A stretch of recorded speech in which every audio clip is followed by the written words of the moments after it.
ใจมานานเท่าไรเจ็บปวดเหมือนน้ำไฟเผาใจให้จำเกินเก็บคำโอ้ทีมงานโอ้ยฟิวชอบตัดลงได้ไหมตัดเอาลงด้วยไม่ต้องตัดทิ้งได้อ่ะ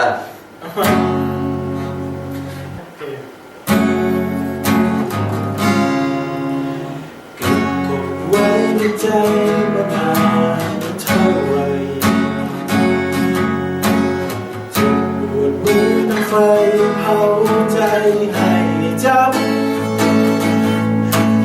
เก็บคำถามในใจสิ่งไหนฉันเคยทำผิดทำให้เธอเปลี่ยนใจแล้วเดินจากไป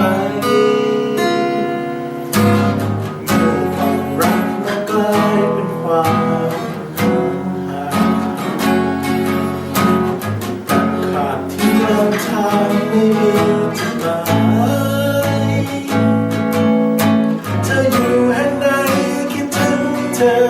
วันนี้ไม่มีเธออยู่มันทรมานหัวใจเหลือเกิ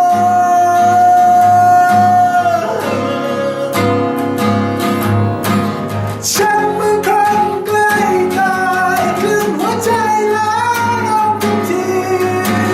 ไร้ความหวังไร้กำลังต่อสู้ไป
ฉันเหมือนคนใกล้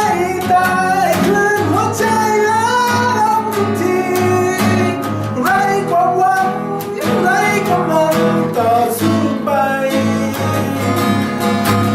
แม้ร่างกายยังอยู่แต่ก็มีแค่ลมหายใจคงไม่นานมันต้องตายเพราะเธอ